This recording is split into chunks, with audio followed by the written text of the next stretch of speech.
Oi, meus amores, bom dia, como vocês estão?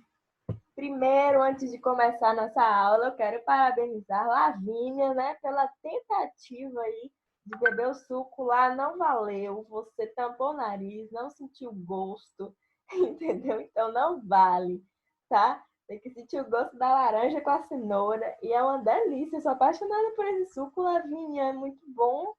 Eu só não gosto quando não coa, porque aí fica os pedacinhos de cenoura. E parabéns também a Gabriel pela edição, ficou muito boa mesmo. Parabéns, vocês dois. Eu acho que a gente vai lançar um desafio aí de coisas saudáveis, né? Quem quiser participar, participa, né? Teve a ideia aí do prato saudável, agora tem aí o suco saudável. Eu quero ver um suco verde aí agora, tá? Mas vamos para nossa aula, tá, gente? Bom dia. Nós vamos falar agora, né, do capítulo 8 sobre os micro-organismos, vida invisível. Bom, todo local do mundo que eu for, eu vou ter micro-organismos em todos os lugares, seja em lugares quentes, lugares frios, lugares altos, fundo do mar, tudo isso eu tenho micro-organismos. Não é porque nós não podemos enxergar que eles não existem, certo? Geralmente nós chamamos de micróbios. Bom, todas as vezes que a gente pensa em micro-organismos, geralmente nós colocamos eles como vilões, né? E nem sempre eles são, tá?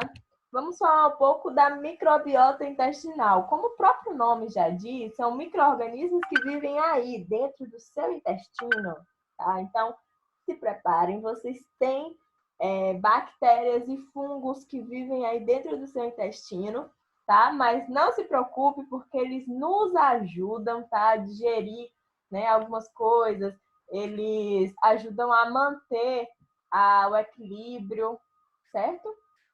Então, todo esse conjunto de micro-organismos que vivem pacificamente aí no nosso intestino fazem parte da microbiota intestinal.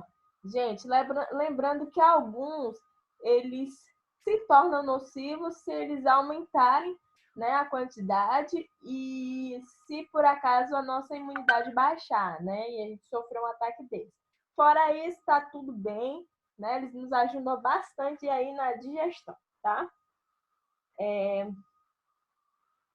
Como eu falei, temos bactérias e fungos. Às vezes a gente só pensa que tem algumas bactérias, mas não, nós temos fungos também. Para quem for curioso e perguntar, Tia Liz, quais são esses micro-organismos que vivem nos nossos intestinos? Como vocês podem ver, mais de 100 bilhões de micro-organismos vivem nos nossos intestinos, tá? Tem algumas espécies raras, como streptococcus, tá? E eu tenho algumas espécies dominantes aí, tá? E tem também, gente, as transitórias, que são as leveduras e bactérias lácticas, que vão nos ajudar a digerir aí o leite, tá? Mas nós vamos falar daqueles que nos causam mal, que são nocivos ao nosso corpo, né? Que são o vírus. Se eu pedisse aí para vocês me explicarem aí algumas características dos vírus que nós já aprendemos, eu tenho certeza que vocês iam lembrar de várias, tá? Não me decepcionem, pelo amor de Deus. Primeiro, gente, os vírus, eles não possuem célula, ou seja, eles são acelulares, tá? Eles contrariam aí a teoria celular, que dizem que todo ser vivo é constituído por células. Porém, para a reprodução, eles precisam de uma célula, tá? Gente, basicamente, os vírus, eles são uma cápsula de proteína, né? Um pedacinho ali de proteína, né? Englobado ali, que tem um material genético dentro, tá? Mas a gente vai falar isso daqui a pouquinho. Deixa eu ver. Eles também têm a capacidade de se cristalizar. Bom, a gente tem escutado muito sobre isso, né? Principalmente agora, na época da pandemia, nunca se falou tanto sobre vírus. Mas os vírus, eles se cristalizam. O que é isso? Eles podem ficar nessa forma de cristal. Eles ficam inativos em algum local durante muito tempo, tá? Até que eles encontrem uma célula para que eles possam se desenvolver. Lembrando que tem vírus que duram muito tempo aí nessa forma de cristal, mas tem vírus que morrem rápido. Então, isso vai muito de acordo com o vírus, tá, gente? Cada vírus ele é específico, certo?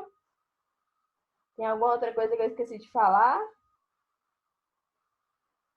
Acho que não, né? Então, se por acaso eu esqueci, vocês lembrarem de mais alguma característica aí, me mandem no WhatsApp. Os vírus, eles são parasitas, né? Por quê, gente? Porque eles vivem às custas das células, né? Dos organismos vivos. Eles são parasitas mesmo, né? A gente estudou sobre isso lá no ano passado, quando a gente falou sobre parasitismo, certo? Eles são intracelulares, ou seja, para concluir o ciclo deles, ou seja, para se reproduzir, eles precisam estar dentro de uma célula. E eles são obrigatórios, porque eles são incapazes de multiplicar fora das células, né? Geralmente a gente já fala junto. Parasitas obrigatórios, tá? Como eu falei, basicamente, eles são uma cápsula de proteína que tem dentro um material genético, que pode ser o do... Nós temos dois tipos de material genético, né, gente? Quem lembra aí? Eu tenho o ácido desoxirribonucleico, que é o DNA, e o ácido ribonucleico, que é o RNA.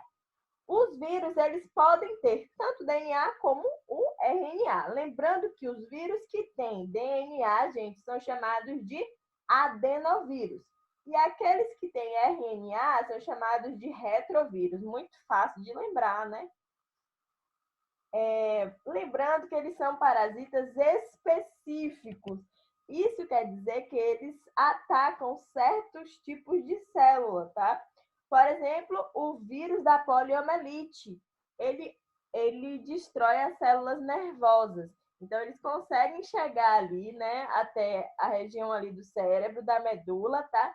E aí eles atacam as células daquele local.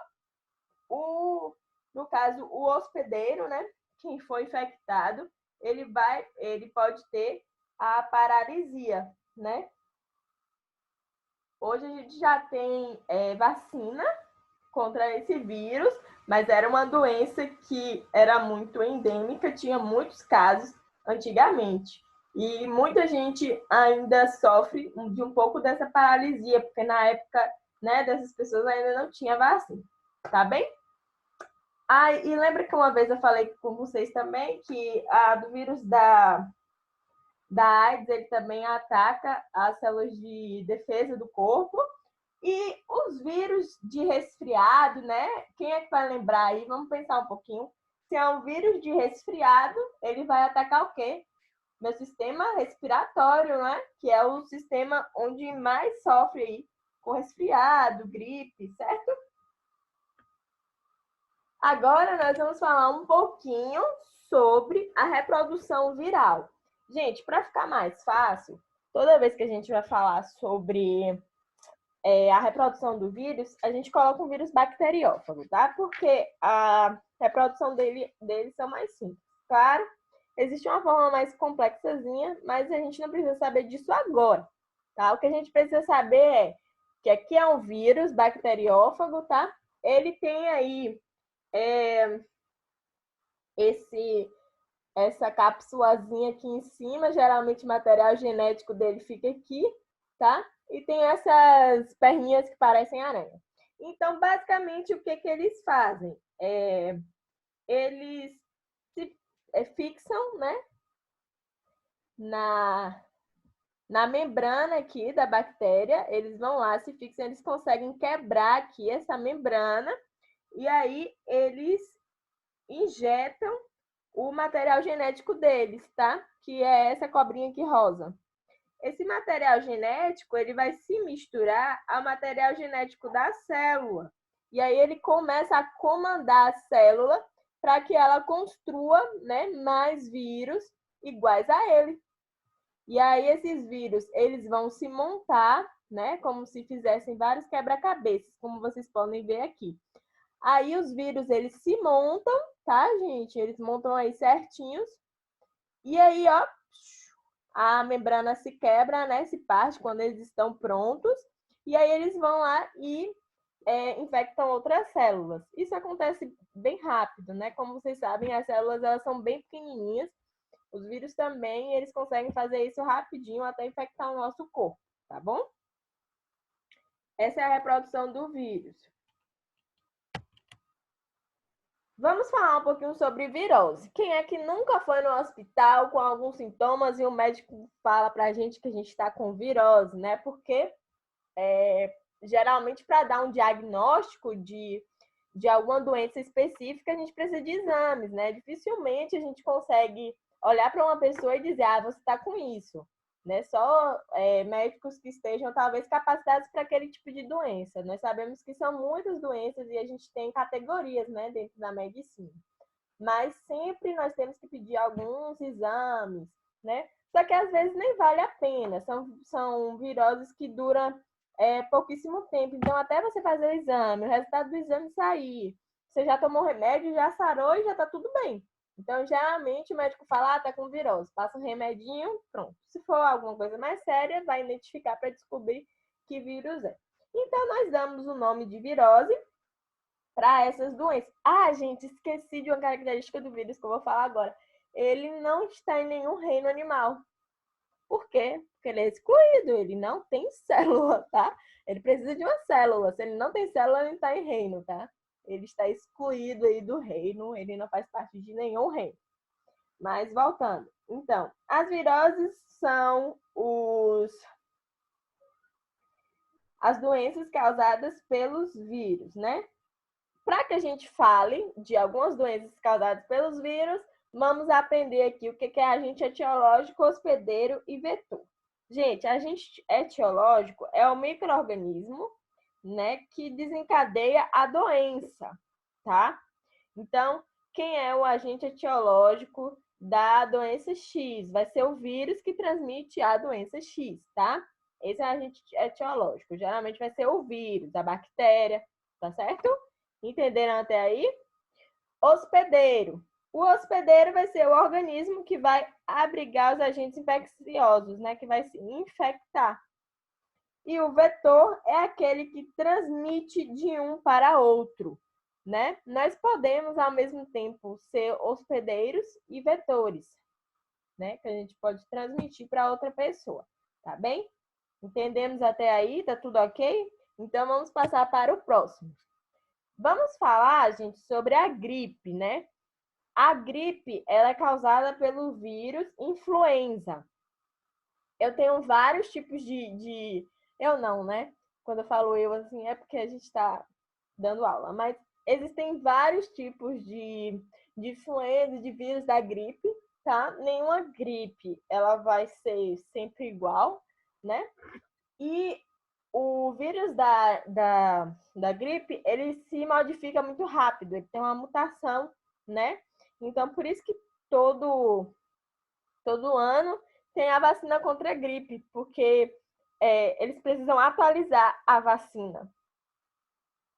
Perdão, justamente por causa da mutação desse vírus, tá? Mas eu tenho aí a influenza, elas se dividem em 3 tipos, A, B e C. É uma infecção que ataca as vias aéreas, né? O nosso sistema respiratório. Como é que a gente pega? Eu acho que isso todo mundo sabe, né? Gotículas de saliva contendo vírus, né? De outra pessoa. A gripe, ela causa o quê? Todo mundo sabe também, né?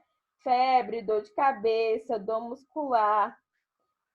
E também, em alguns casos, gente, ela traz diarreia, tá?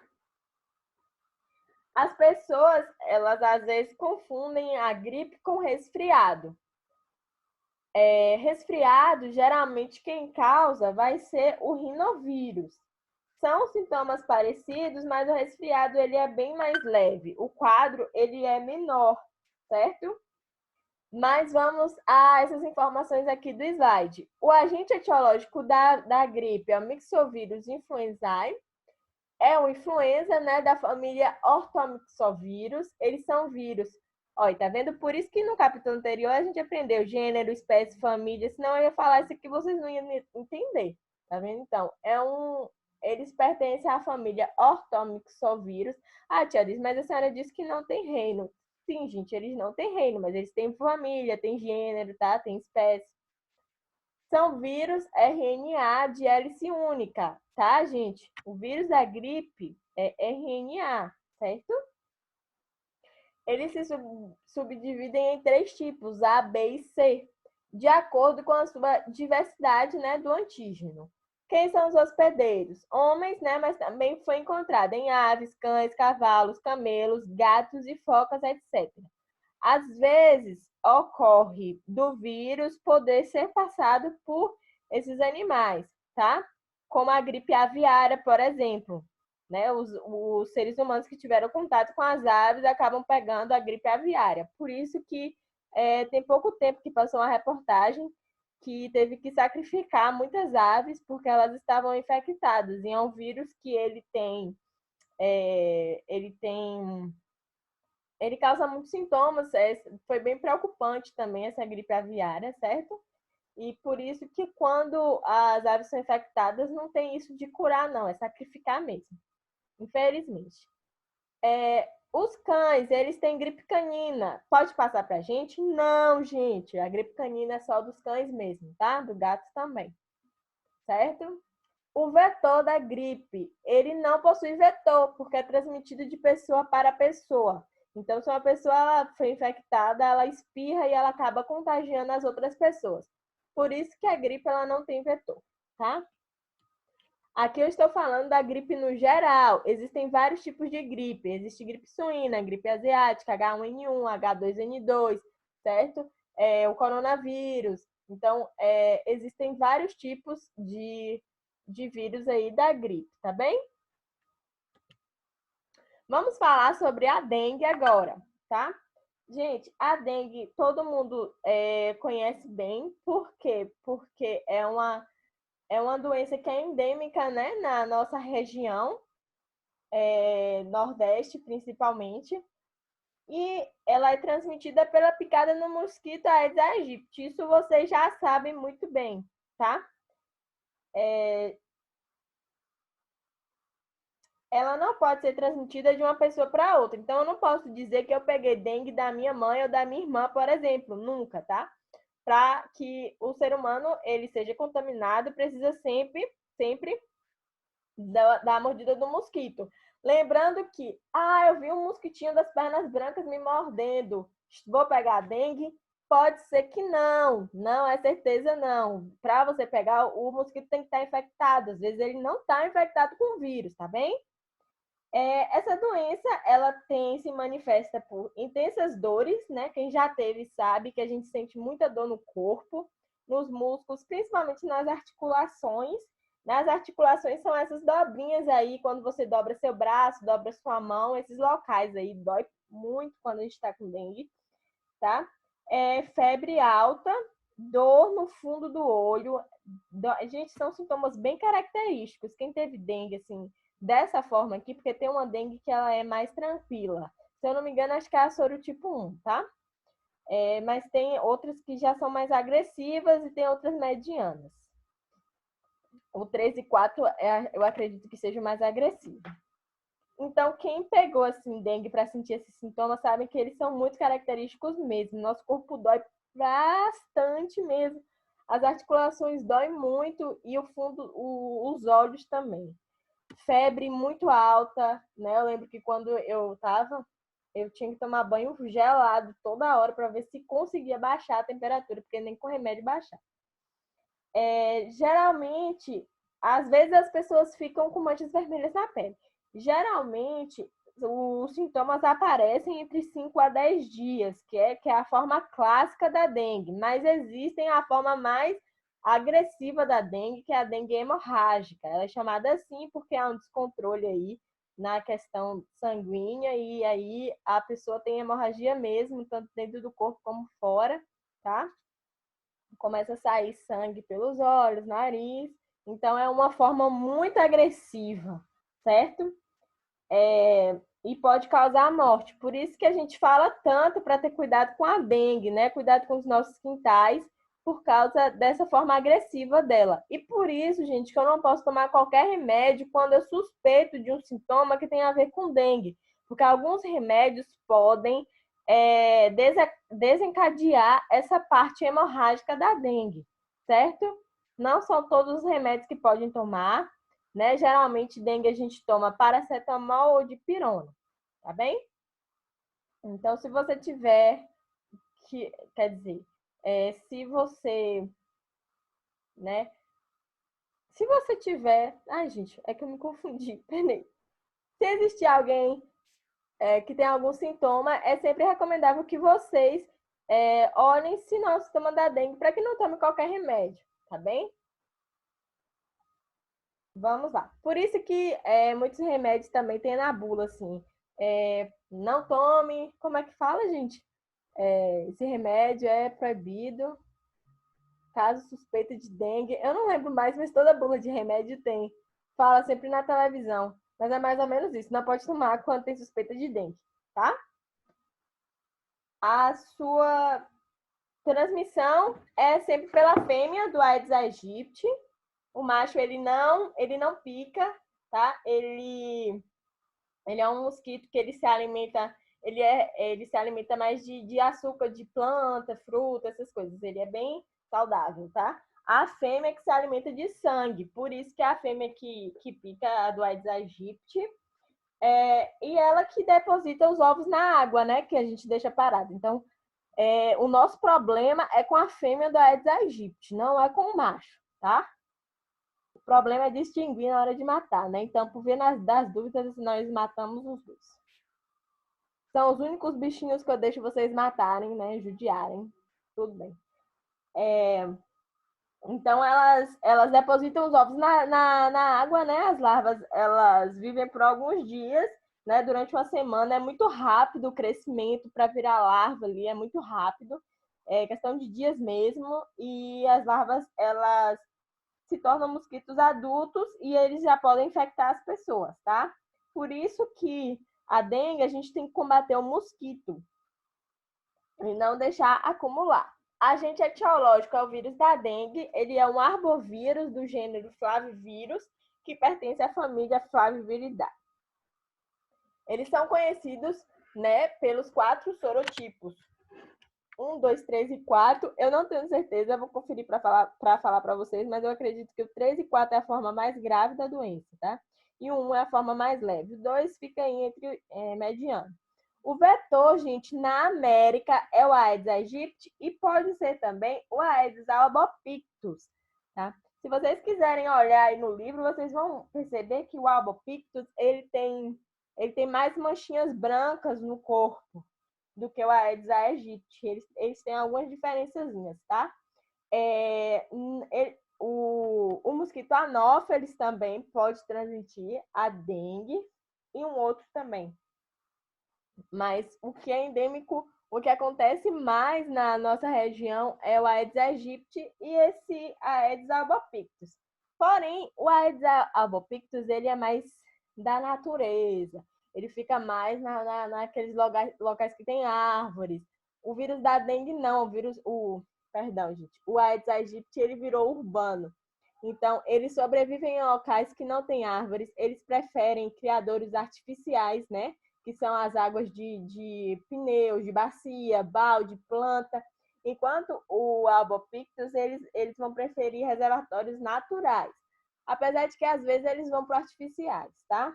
Mas, quando eu falo naturais, gente, são a questão de água em cima de uma folha, por exemplo. Isso é natural. Artificial seria água no quintal da gente, certo?